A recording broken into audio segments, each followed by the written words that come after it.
Welcome to the Great Detectives of Old Time Radio from Boise, Idaho. This is your host, Adam Graham. If you have a comment, email it to me, box13@greatdetectives.net.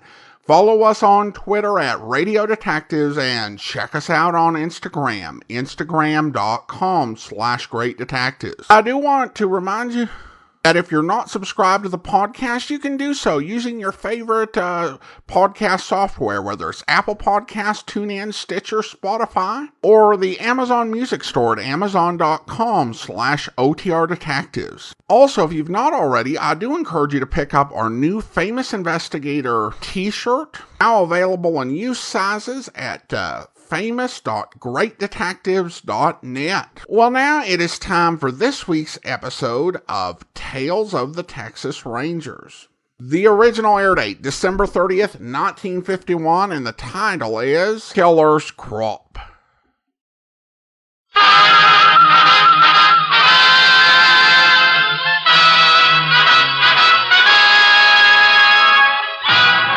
Tales of the Texas Rangers, starring Joel McCrea as Ranger Jace Pearson. Another authentic reenactment of a case transcribed from the files of the Texas Rangers.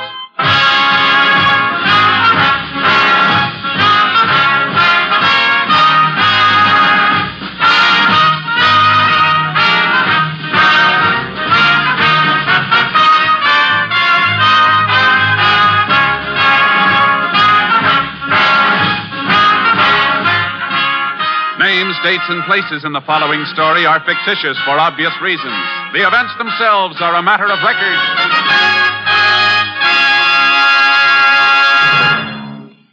In 2 days, a new year will be upon us, and with it come top New Year's Day football games on this NBC station.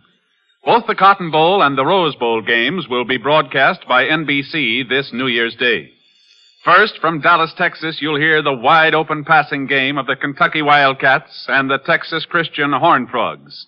Then, later in the day, the West will meet the East when the Indians from Stanford meet the Fighting Illini of Illinois in the world-famous Rose Bowl. Tuesday's broadcast from the Rose Bowl in Pasadena will mark the 26th year this football classic has been aired coast to coast. As usual on NBC, you'll hear every thrilling play expertly called as the Stanford Indians, led by their Coach of the Year, Chuck Taylor, clash with Ray Elliott's men from Illinois. Make your New Year's Day more enjoyable by listening to both the Cotton Bowl and the Rose Bowl football games on this station of the NBC Radio Network.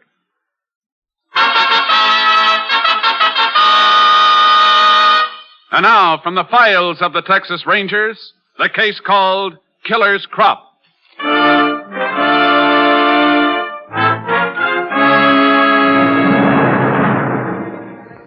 It is 10:35 p.m., April 16th, 1947. A black coupe is driving west on a deserted highway 20 miles from San Antonio, Texas. Inside the coupe, the girl glances nervously at the driver. Meeker? Yeah? What's this all about? What do you mean, Kitty? You know what I mean. Why couldn't you just pay me back there in front of my rooming house like usual? Why bring me way out here in the sticks? Like I told you, Kitty, the boss says we gotta be real careful these days. This is far enough. Come on, let's walk a little.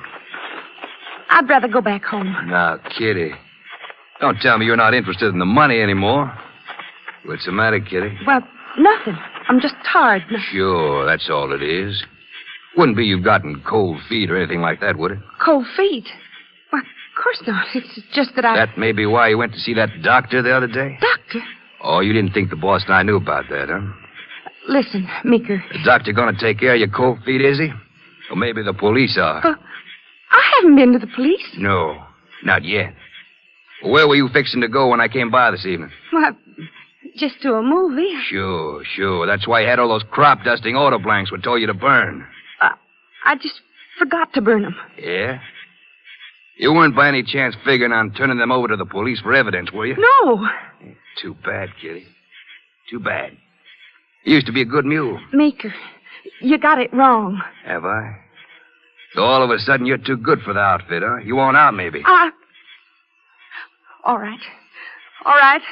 I'm sick of the whole rotten, filthy mess. Look at me. Look at the wreck that stuff made out of me, and I've been helping make wrecks out of other people. Well, I'm through. I'm getting out. My, isn't she an angel all of a sudden? No, not by a long shot. But maybe someday with help I can get over it. You want to tell that to the boss? You think I'm afraid to say it to him, huh? Okay, take me to him. You know something? I already did. What? Standing right there in the bushes behind you. Oh!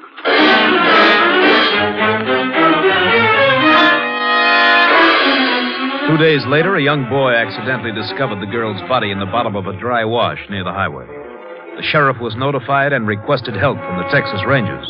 Ranger Jace Pearson was assigned. Nothing's been moved, Jace. Good. Here we are.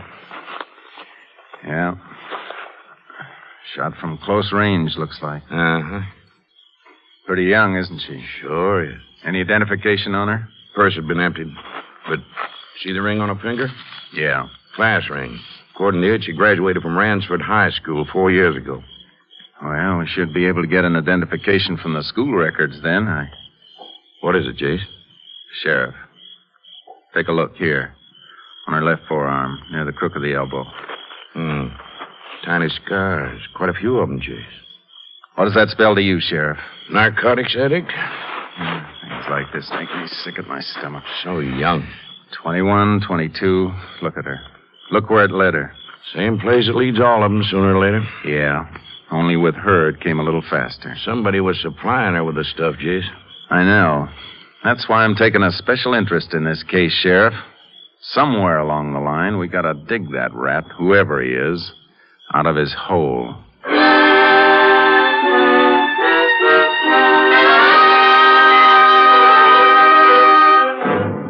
From the Ransford High School records, we identified the dead girl as Kitty Barrows, 22 years old.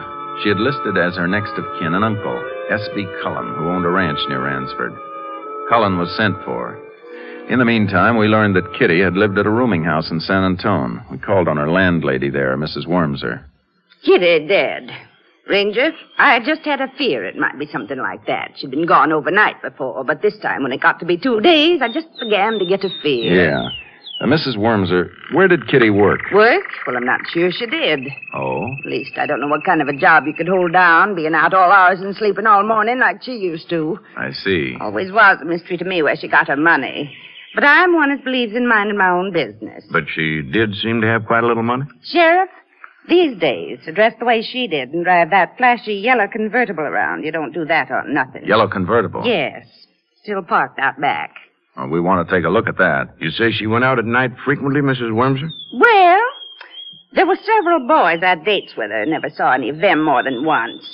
And then there was one that was with her several times. You know his name? No. Can you describe him? Well, I'd say it was in his late 20s, maybe 30. About your height, Sheriff. Anything else? No. Except he always wore a leather jacket. I'm afraid that's not very much to go on, ma'am. Well, it's about the best I can do. I always believe in minding Yeah, I know. Say, Well, come to think of it, there was something else. Something about his face. What do you mean? Well, his skin seemed like it was stretched kind of tight across his cheeks, so when he smiled, it stretched even tighter. Made the smile look kind of painful, like it hurt him, too. I see. Well, thank you very much, Miss Wormser. If there's anything else, we'll contact you again. Sure, Ranger. Sure hope you catch whoever did it. So do we, ma'am. Apparently, Kitty was a little on the wild side. Had quite a few casual dates. A thing like that could be tough to run down. At least we've got a lead on one of her dates. Fellow in the leather jacket who looks like it hurts him to smile. Uh-huh. Pronounced facial characteristic like that can be a big help in making identification. Yeah, but even so, it's not too much to go on. I know. Sheriff, one of two things. Either Kitty was killed by one of those casual dates, in which case it will be tough, or else her killing stems from something else. The narcotics angle? Yeah, she was an addict. She didn't have a job, yet she wore flashy clothes and drove a convertible. Where was she getting her money? I can think of one place. From peddling narcotics or running them. I'll have the lab give her car a good going over. If she was using it to transport narcotics, they'll be able to tell us.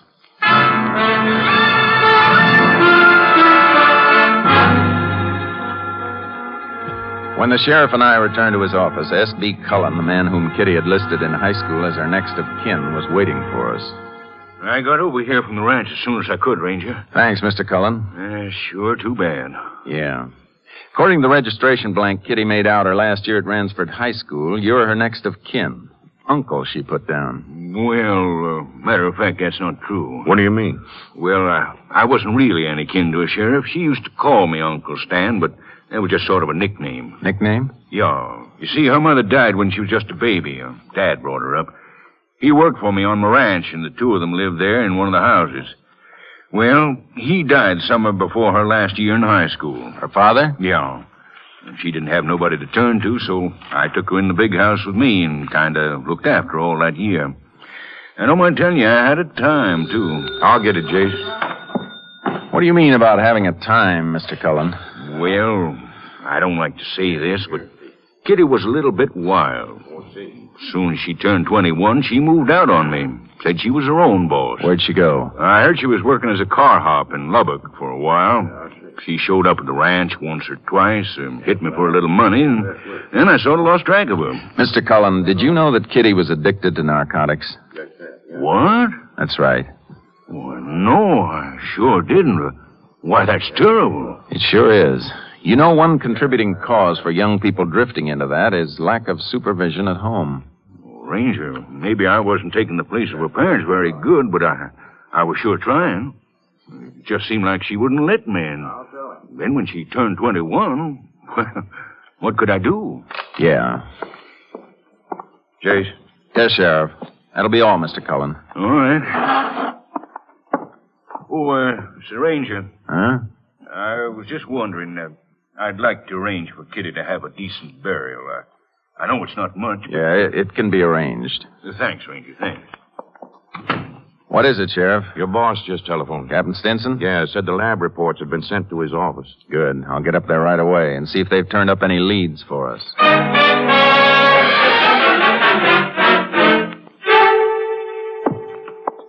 Here are the reports, Jace. Looks like your hunch the girl was transporting narcotics in her car was a good one. Yeah, microscopic particles found in the trunk. That's right. I found something else, too. In the tread of the tires. Quite a bit of insecticide. Insecticide? The kind they use for spraying crops. I wonder where... Hey, wait. What's this? Little scrap of Mexican newspaper. They found it in one corner of the auto trunk. It's got a lot of the powder on it. Could have been used to wrap the stuff. Mm-hmm. As you can see, there's a little of the paper's name shown at the top. And just 4 letters. E-N-D-O. Either part of the paper's name or the town where it's published. Mexico. I wonder if that's where the stuff came from. It's a chance, although you know how thorough the Border Patrol has been. Yeah. You got anything else, Captain? One thing more. Something that hits me kind of hard. What is it? We located a doctor who told us Kitty had planned to enter a sanatorium for treatment. What? Say, that could peg the reason for her murder. If she was running this stuff and decided to take treatments for her own addiction, that means she was probably trying to pull herself out of the mess. Whoever she was working for could have found out about it. Could have been afraid she'd turn them in. So they killed her to shut her mouth. It's a rotten business, Jace. And as far as I'm concerned, this is the most important case we've got. I feel the same way, Captain. We find who Kitty was working for, and we've got her killer. And right now, looks like the trail leads into Mexico.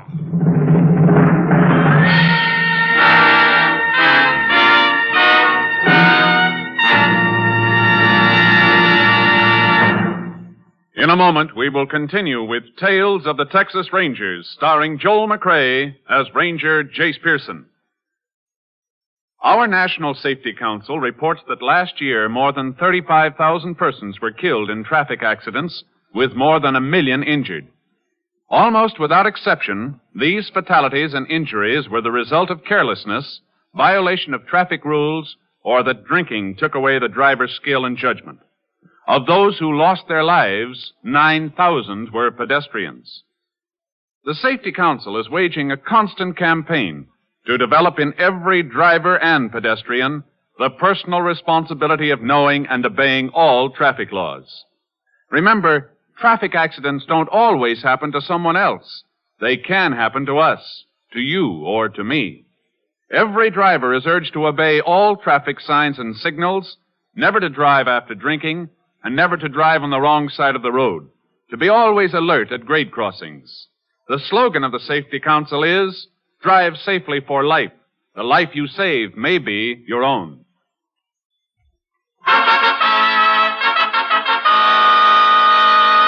We continue now with Tales of the Texas Rangers and our authentic story, Killer's Crop.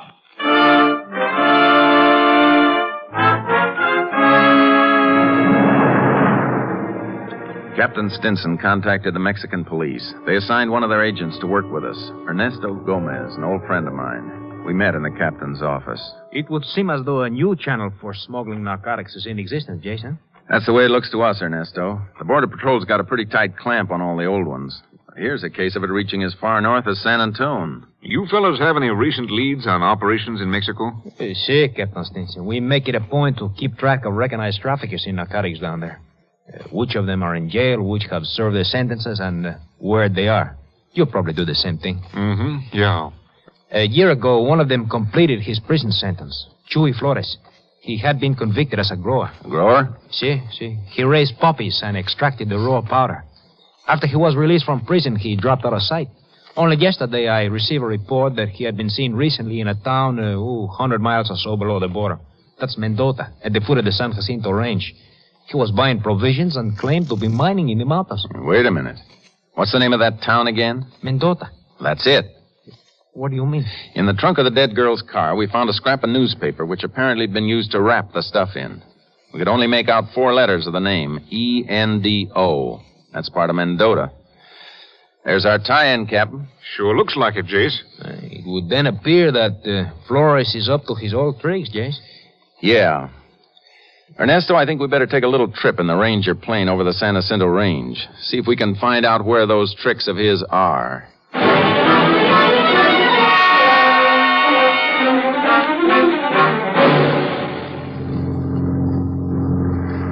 Some rugged country down there, Ernesto. Si.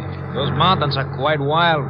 You know, once I trail a fugitive through them for 4 days on foot without a sign of another human being. Well, we've crisscrossed this range pretty thoroughly. I'll have our pilot alter course and... Jace. Yeah? Look. Yeah. A little pocket down there just below the ridge. See. Pale patch of orange. That's poppies. Keep her flying straight ahead, Buck. I don't want anyone down there to know we're interested. I reckon that could be your Chuy Flores, Ernesto? Yeah, there's a real good chance of it, Jace. You got the spot fixed in your mind? See, got it. Okay, that's all we need to see from here. Now we'll go back and pack in for a closer look.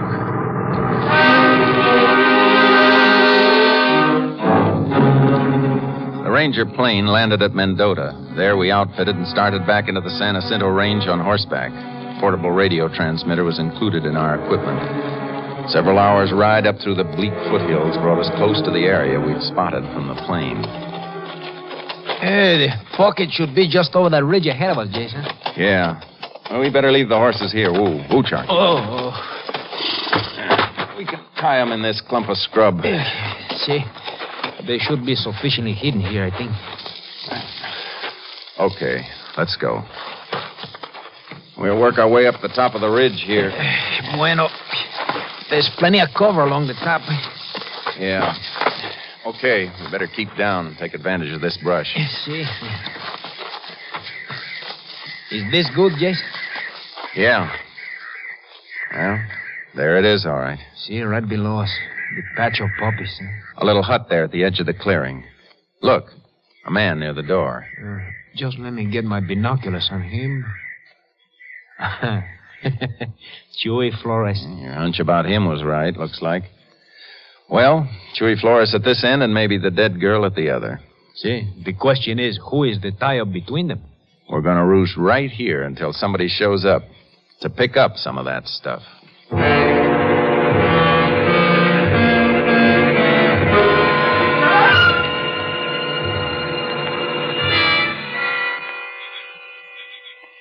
You know, lying here among these rocks in the sun, I'm beginning to feel slightly like a lizard. Yeah, caray. 2 days and no sign of anybody down there below except Chuy Flores. Jace, this could go on for a long time. Yeah, I know, but it's a cinch Flores isn't growing those poppies down there for his own amusement. Even so, it may be that the... Hold it. Ernesto, listen. It's an airplane, eh? See, there it is. It's heading this way. It's starting to circle now. Well, Jace, we already seen that there's not enough room down there for a plane to land. I don't think it has to land, Ernesto. Look down there in the clearing. Flores has hoisted a couple of poles out of the brush. Yeah, and a rope stretched between them. And a package dangling from the center of the rope. It's a flying pickup. Yeah, he's starting his dive. We'd have to fly very close to the ground. Now he's flattening out, see? There's a hook dangling from the plane. He's making a pass at it now. Hooked it. He's a very skillful pilot, huh? Get down. He's climbing out this way. Hey, did you make out that number on the underside of his wing? I could get only the first part of it. NC45 something, huh? Yeah. With what I noticed, I think that's enough. What'd you notice, Jace? Looks like a crop dusting plane to me, Ernesto. You mean the kind which sprays the crops in the fields? Yeah, that explains why he's so good at low flying. It also could explain the insecticide in the tire tread of Kitty's convertible. See. Yeah.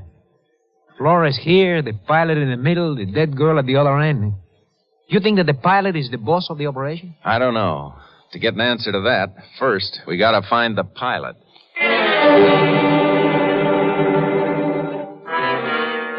On our portable radio transmitter, we requested the Ranger plane to attempt to intercept and follow the crop duster. Then we moved in, and Ernesto placed Flores under arrest.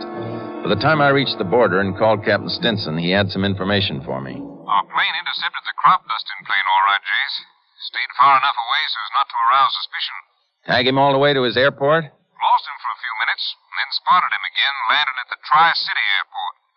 We checked and learned it's a one-man outfit called the Meeker Crop Dusting Service. Is the plane at the airport now? Yeah. Sheriff Phillips is over there keeping an eye on it. Thanks a lot, Captain. I'll get over there right now.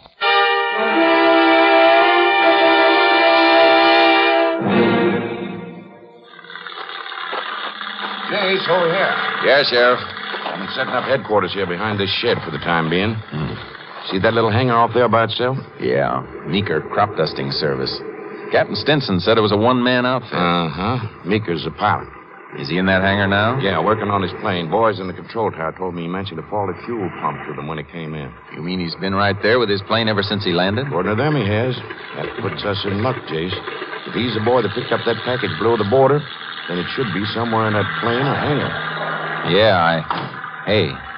Man coming out of the hangar. Must be Meeker. Heading for the coffee shop, looks like. Sheriff, you get a good look at him? I sure did, Jace. Skin stretched tight across his face. You can't miss it. That's the guy Kitty's landlady told us about. The one she saw Kitty with several times. Yeah. Well, it's all beginning to slide into place, Jace. It sure looks that way. Come on, we need that package for evidence. And now's a good time to get it. While Meeker was in the coffee shop, the sheriff and I searched the plane and the small office in the corner of the hangar. But we were unable to find the package. I don't get it, Jace. We know Meeker picked it up below the border on the fly. Maybe that's just the way he unloaded, Sheriff. On the fly. What do you mean?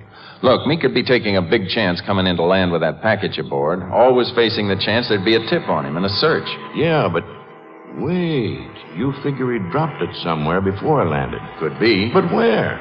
It seems to me it'd be just as risky dropping it in the same place each time as it would landing here with it. But suppose it's a different place each time. Different place? I don't... Hey, wait a minute. Meeker's a crop duster. Sure. And what'd we see in his office there? Crop dusting orders. Right. Let's take a look at those orders again.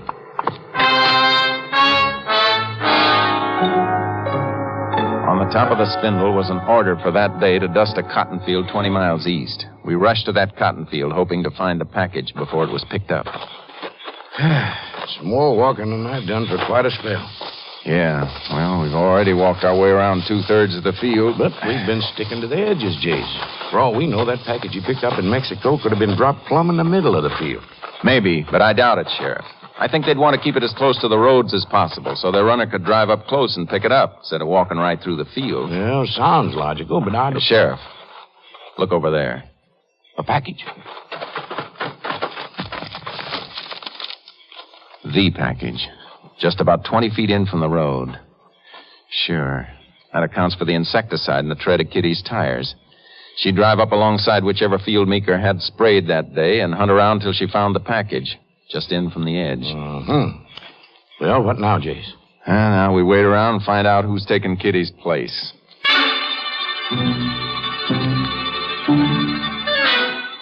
We concealed the car behind a pump house at one corner of the field and staked out in a clump of bushes nearby. Shortly after dark, a car came down the road. Stopping, Jace? Yeah. I figured they wouldn't let that package sit in the field very long. Somebody getting out. Crossing in front of the headlights. It's Meeker. Sure is. Jace, why would Meeker drop the package from his plane and come back in a car to pick it up? I don't get it. Neither do I. He's got the package all right. Getting back in the car. Okay, we'll give him a lead, then tail him with our lights low. See where he takes that package.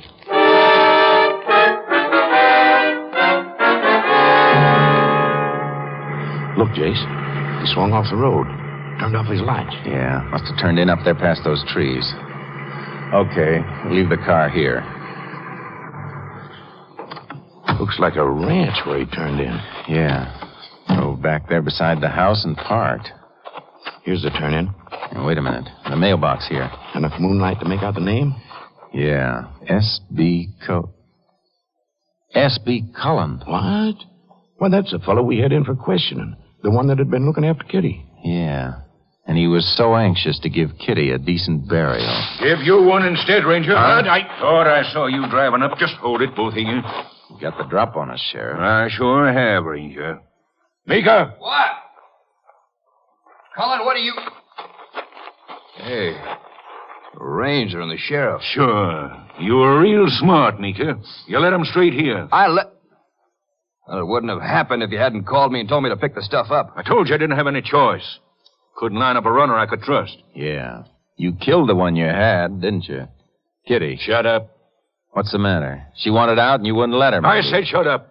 So you're the boss of the operation, Cullen. You're the rat who first dragged Kitty down into the dirt and then killed her when she tried to pull herself out of it. That's one too many, Ranger. Now you try to pull yourself out of this. Ow! You okay, Jace? Yeah. As for you, Meeker, just stand there, real still. My arm. I had to drop on you. Yet you... Yeah, I guess you've never seen a spring holster before. You don't have to draw. Spring holster? Yeah. But you'll never have one, Cullen. That's where you're going. They're going to have the drop on you from now on.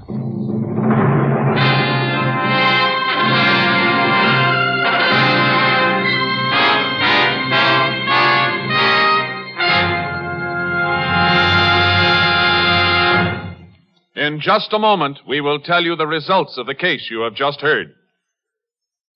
Here's another last-minute reminder to make your plans now to enjoy both the Cotton Bowl and Rose Bowl football games Tuesday on this station. In Dallas, Texas, at the famed Cotton Bowl, the Wildcats of Kentucky, led by their All-American quarterback, Vito Perillo, will meet the wide-open passing attack of Dutch Meyer's Texas Christian Horned Frogs. And, as usual, NBC will switch to Pasadena, California, at the conclusion of the Kentucky-Texas Christian Grid Battle to bring you the color of the Tournament of Roses and the exciting Stanford, Illinois football game. The Rose Bowl will be playing host to Coach of the Year Chuck Taylor's Stanford Indians and Ray Elliott's Fighting Illini from Champaign, Illinois.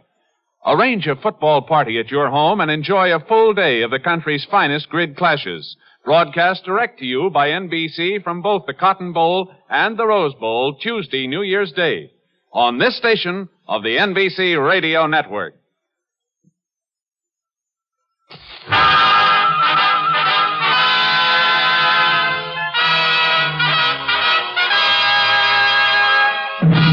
And now, here are the results of the case you have just heard. William Meeker and S.B. Cullen were indicted and tried for the brutal murder of Kitty Barrows. For his part in the crime, Meeker was given a life sentence.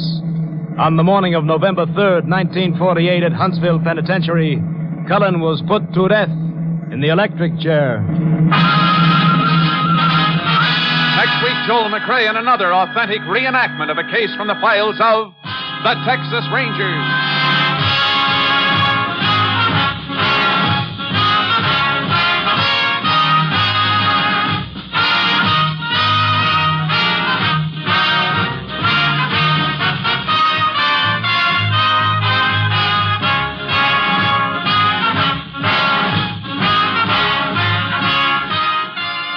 cast included Tony Barrett, Virginia Gregg, Herb Ellis, Ken Christie, Bill Johnstone, and Byron Kane.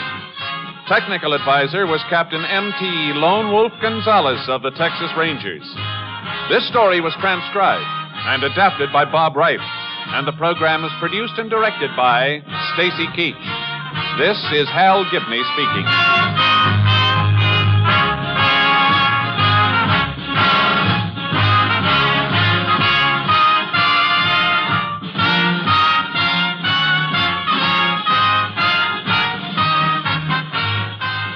Next, it's The Big Show. All this and Tallulah, too, on NBC.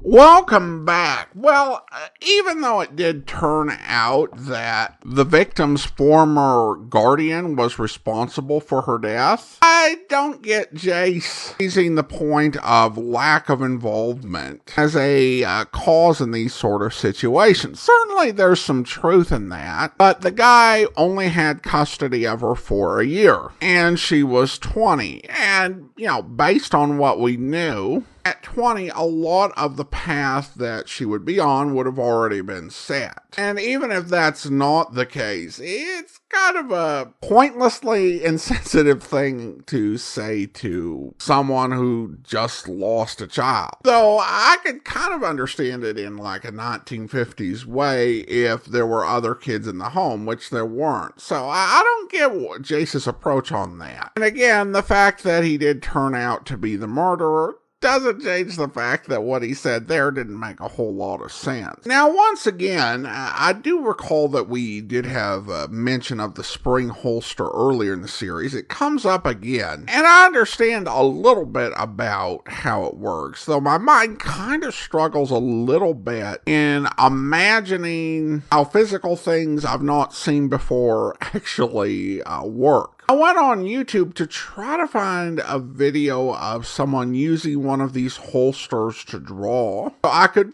more fully understand the benefits. But I couldn't find it anywhere. Now, of course, I know that firearms content can be quite sensitive, and there are many reasons channels are skittish about posting it, and some pretty stringent rules as to what can be posted, and so this might run into an issue with that. Regardless, I can definitely believe the conversation where our murderer is unaware of what Jace used or how he did it, because as a rule, the police are generally far better at accurately shooting and using their weapons than criminals. Now, of course, there are some exceptions, but Adam Plantinga, I hope I pronounced his name correctly, wrote a really good book a few years back called 400 Things Cops Know. And one of those things is that police generally have a pretty good edge, in direct conflict with criminals because they are more practiced in using their weapons. Your average criminal knows the basics of how to use and shoot a gun and to use it for intimidation purposes. However, you don't usually see, crooks going out to practice on the shooting range. So the police generally spend much more time using and understanding their weapons than the criminals. And I think that's even more true with a Texas Ranger. When you come and join the Rangers, you're already a veteran law enforcement officer, and you're essentially going to be the best of veteran law enforcement officers. So Jace's ability to use and handle his gun is going to be next level compared to a 1950s farmer who was doing his own 1940s and 50s version of Breaking Bad. I've never seen an episode of that series, but from the synopsises I've read, this kind of sounds like a similar situation. But regardless, in this sort of situation, the advantage will go to Ranger Pearson. Well, listener comments and feedback now. Steven writes on Facebook, "You asked today about the value of Facebook for the podcast. I just realized that posts aren't showing up on my feed, but this is the most convenient way to comment. I search for your page and then find the post I want to comment on. Well, Stephen, that's a fair point. And we do get a good number of comments from Facebook. I don't think we get quite the number that we used to. But that said, I don't want to push people in a way where they're not commenting, or try to push them to another platform. Now, of course, there are other ways that we can have Facebook and the comment options working without having to do a post daily. We could have a weekly comment thread where you can post your comments on any of the shows we played in a given week, because we generally only get 3 or 4 comments. And who knows, if we had one big post where we got 3 or 4 comments, people might see that and engage more with the comment post than they do with all of the individual episodes. So again, good comment and something that I will add to my consideration, Stephen. This will bring our 13th season to a close, and it's been quite a memorable one, with our farewells to Casey Crime Photographer and the Man Called X, and our hellos to Sam Spade and Dangerous Assignment, along with your support becoming a finalist in the Podcast Awards. And of course, it was in this 13th season that I became an ad. So some really great memories, and a lot of great old-time radio.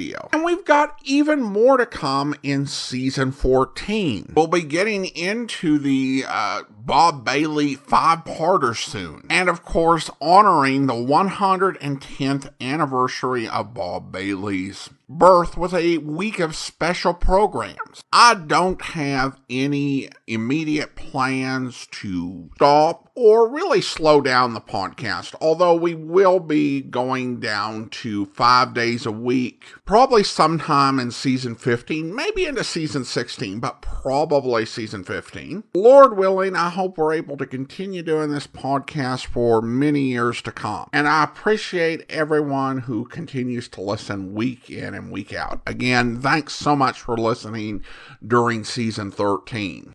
Now it's time to thank our Patreon supporter of the day. Thank you to Ian, Patreon supporter since August of 2016, currently supporting the program at the detective sergeant level of $7.14 or more per month. Thanks so much for your support, Ian. And that will actually do it for today.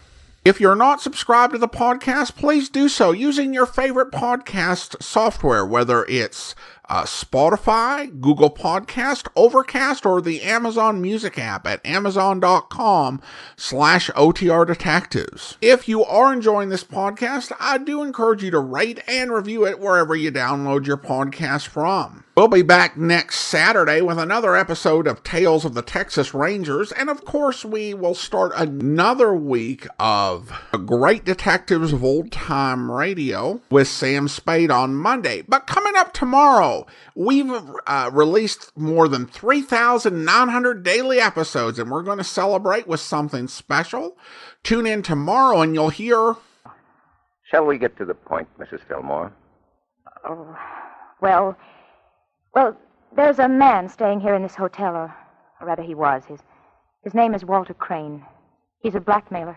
Yes? Well, there's no need going into it, but he's got hold of something about my past. If it were published, it would ruin my husband's career. There's only one thing to do with a blackmailer, Mrs. Fillmore. Turn him over to the police. Oh, no, you don't understand. The police here is Sheriff Blackmer. He and my husband are political enemies. I'm afraid it would be too good an opportunity for him to pass up. Yes, I see your point. My first instinct was to get Walter Crane away from here. I told him to go up to our fishing lodge. I even gave him the key. I even pretended to renew an old interest which he once fancied I had in him personally. Always a mistake. Oh, but you don't know the worst of it. My husband came in from Knoxville early this morning, and without even waking me, went straight on up to the fishing lodge. He left a note asking me to join him up there. My husband is a violent and unreasonable man when he's angry, Captain McLean. If he finds Walter Crane staying there in the lodge, he's likely to think that... Just what are you afraid of, Mrs. Fillmore? I'm afraid my husband... Oh, Heaven forgive me for such a thought. I'm afraid my husband will murder him. There. Now I've said it. Yes. Now you've said it. Excuse me. Yes? Oh, Mrs. Fillmore? Yes, she's right here. It's for you, Mrs. Fillmore. Oh, no. Don't go. I'm afraid it... Hello? Yes. Sheriff Blackmer? Oh, how dreadful. Oh, I know we didn't know him. I did speak to him for a moment yesterday evening, but of course, I'd be glad to help you in any way I can. I'll be in my cottage. What is it? I found him. His car plunged over the embankment. He was killed instantly. I hope you'll be with us then. In the meantime, do send your comments to box13@greatdetectives.net. Follow us on Twitter @Radio Detectives and check us out on Instagram, instagram.com/greatdetectives. From Boise, Idaho, this is your host, Adam Grant, signing off.